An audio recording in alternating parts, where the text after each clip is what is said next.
aniversário da sua família, amigos, familiares que estão aqui. Você vai terminar de falar, a gente passa para a banca vai arguí-la. Depois que terminar a arguição, a gente vai pedir para você, todo mundo se ausentar da sala, para a gente falar sobre a deliberação, e depois deixando você de volta para cá. Tá bom? Vai precisar de ajuda ou tá tudo tranquilo aí? Não, já deixei. Então podemos ir. Tá bom. Quero primeiro agradecer, né, também, um agradecimento especial a todo mundo, os professores que estão aqui. Eu sei que é cansativo, eu imagino, mas muito obrigada pelo esforço de vocês, da minha família. E é um tema muito difícil, mas eu espero que vocês gostem.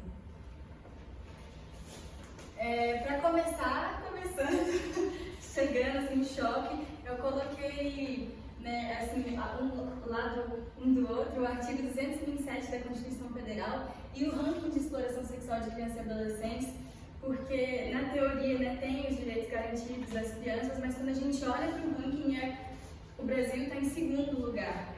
Então, eu levei um susto quando eu estava estudando e eu me deparei com essa realidade onde supõe-se ter, né, os direitos e nós vivemos isso onde 320 crianças e adolescentes são exploradas sexualmente no país em 24 horas dos casos denunciados.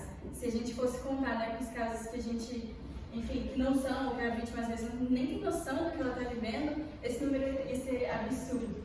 E nós temos algumas conquistas já. Conquistas é uma palavra difícil, né? Porque mesmo no caso aqui da Araceli que está aqui, o 18 de maio a gente tem, né, esse dia para trazer a memória e também voltado à prevenção, porque uma criança foi assassinada no dia 18 de maio. Então a gente tem esse choque, mas pelo menos temos um diazinho onde todo mundo para lembrar desse assunto que é tão importante.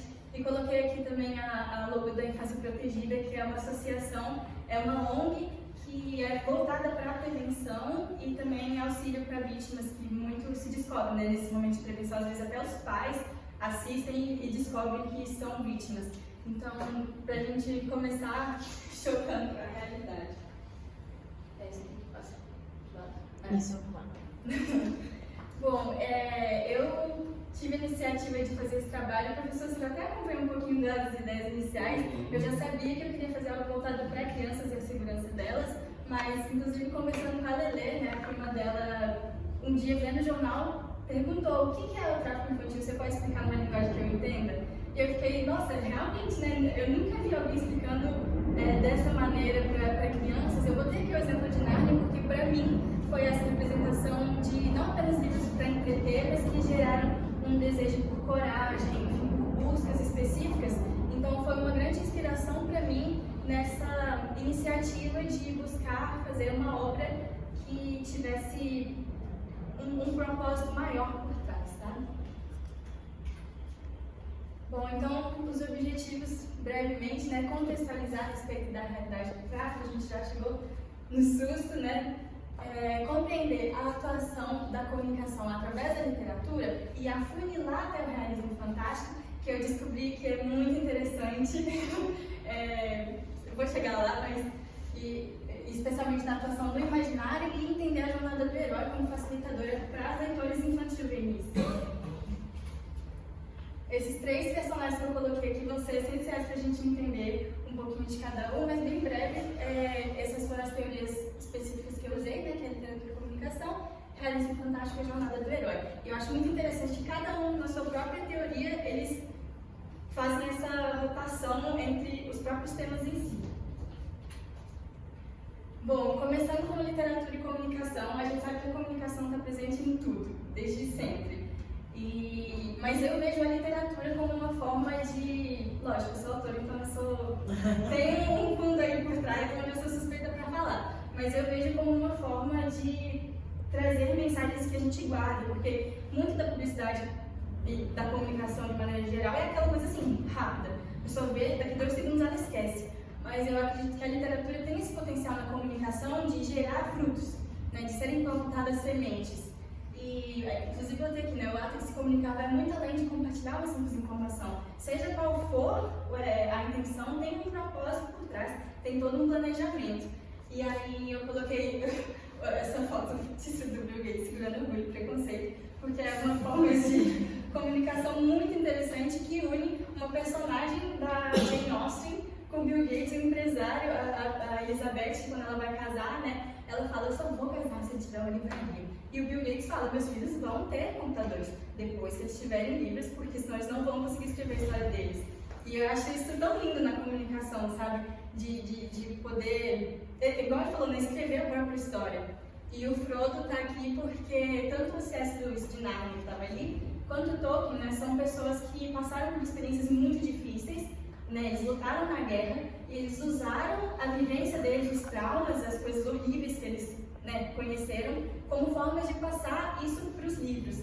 Que, enfim, graças a Deus, né, eu nunca fui vítima de nenhum tipo de abuso, mas eu vejo como livros podendo ter essa nova perspectiva de vida para as pessoas, sabe? Um novo horizonte.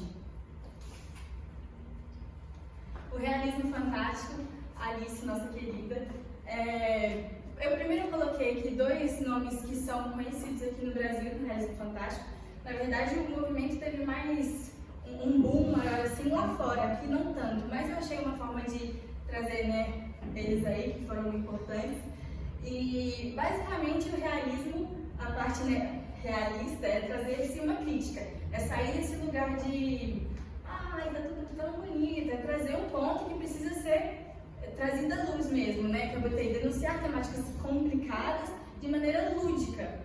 No caso da Alice, para muitos, né, é uma história de crianças, mas a verdade é que o autor estava trazendo críticas à sociedade da época através do gênero nonsense, que foi o que eu descobri que eu amo, que é as coisas sem sentido. A Alice, ela estava vivendo a vida dela perfeitamente bem, até que um dia ela cai no buraco de um coelho, ela conhece um chapeleiro maluco, uma rainha doida, isso é normal. A gente, né, isso é lógico que isso nunca aconteceria. No caso da Yarin, por exemplo, quando, desculpa o spoiler para quem não leu ainda, mas quando as crianças do arquipélago começam a desaparecer, o que causa, né, estranheza nas pessoas não é a possibilidade da lenda ser verdadeira, e sim que as crianças estão desaparecendo, porque a lenda ali faz parte da vida deles. É algo que não faz sentido, a gente sabe, né? Eu até conversei com a professora Kelly, que não são os lobisomens que praticam mal, lobisomens não existem, mas que a gente consegue trazer isso, né, o fantástico para o realismo, para trazer uma crítica. E na jornada do herói, dá para citar incontáveis livros, filmes, até mesmo marketing usa muito hoje para games, mas eu coloquei o Paul porque foi esse boom que deu também, quando saiu Duna, trouxe muito à tona essa coisa da jornada do herói. A princípio, quem criou foi o Joseph Campbell e o Christopher Vogler deu uma otimizada depois, mas ele mesmo, o Christopher, ele fala que a jornada do herói não deve prender o artista, que deve ser um guia a ser usado para não prender a criatividade. E tendo isso em mente, eu organizei o meu livro em 10 capítulos que inicialmente foram 10 atos.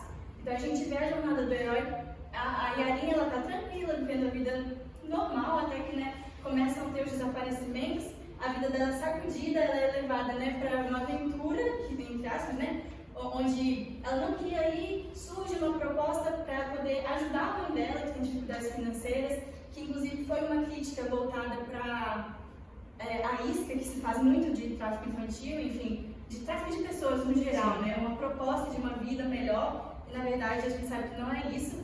E eu vejo a jornada do herói como uma forma de conectar com leitores de infantil e juvenil, porque gera esse desejo de viver algo novo, de sacudir, de sair, né, do ordinário, de poder ter essa experiência que muda. A Yarin sofreu muito ao longo da história, mas ela no início e ela no final não é mais a mesma.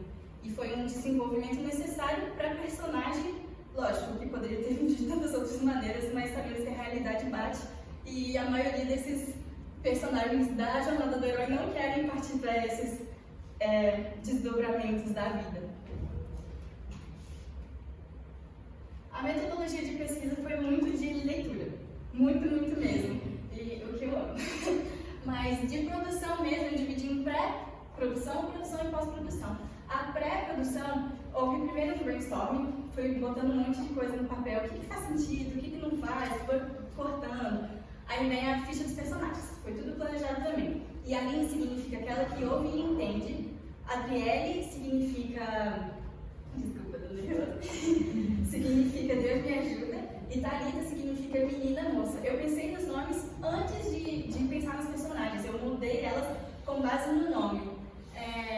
mesmo o Chris, por exemplo, que é o sentinela, né? Ele tem essa figura que representa, foi uma forma de honrar mesmo essas pessoas que se levantam para trazer a causa à sociedade. Como eu falei, né? Infelizmente, é um assunto que as pessoas negligenciam mesmo, porque para a população é um tabu falar disso. É difícil a gente falar, olha só, você sabia que se você não tomar as devidas prevenções para o seu filho, ele pode ser levado para cá? É um susto você poder falar isso para alguém. E tanto para o governo, porque querendo ou não, é um mercado lucrativo, né? Uma droga, depois dela ser utilizada, ela não tem mais uso em uma criança. Sabe? Então, tudo isso foi pensado para trazer ambientação. A descrição da ilha foi pensada no Brasil, né, nessa ambientação. Eu não coloquei nome no arquipélago justamente para não trazer algo muito específico, porque tanto o arquipélago quanto o lobisomem pode ter qualquer face, né? Pode ser a realidade de uma criança no interior, pode ser a realidade de uma criança na cidade grande. Mas dos personagens em si, foi muito pensado em povos indígenas e ribeirinhos, porque, usando mesmo esse exemplo da cidade grande, quando uma criança desaparece na cidade grande, imediatamente, né? Helicóptero, jornal, e cadê a menina, e não sei o quê. Mas no interior e nessas comunidades, essa não é a verdade, porque não tem lucro, não tem por que mostrar a verdade que esse povo vive, porque o que é mais uma criança no interior, sabe? Então, tudo foi pensado para trazer, né, realmente um simbolismo. Essa aqui era a capa inicial, tadinha, estava judiada, mas eu trouxe para vocês verem um protótipo de livro físico. Aí eu vou passar assim, aí vocês podem ir dando uma olhadinha com calma. É só, assim, para visualizar mesmo, eu vou disponibilizar uma versão online de site, PDF, gratuito, lógico, mas para a gente ter uma noção, né? Aí, depois da escrita, da escaleta, tem a leitura beta e a revisão ortográfica, que é para ir ajustando, e a pós-produção são os registros. Mas eu acredito que todos nós, independente, né, de escolhas previdas, temos o potencial de sermos agentes transformadores. Fala um pouquinho mais disso aqui no slide do lado, sobre essa coisa de cadeia de informação. Eu dividi a minha perspectiva em aprendizado, confronto e chamado. Porque primeiro eu precisei sair da minha zona de conforto e entrar em contato com histórias assombrosas, realidades vividas por pessoas.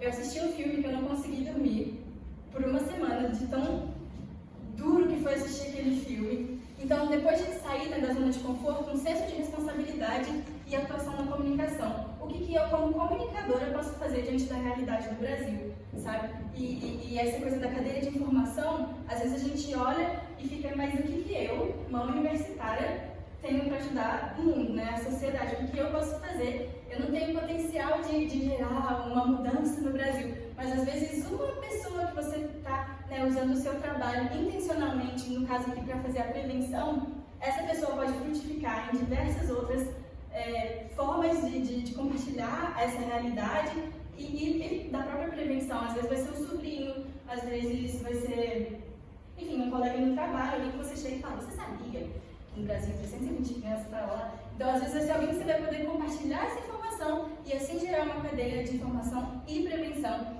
E eu vejo que esse é o meu maior papel e vontade mesmo na comunicação, é de fazer algo que gere impacto, algo que carregue um propósito maior por trás de impactar a vida das pessoas, levar uma mensagem, uma mudança.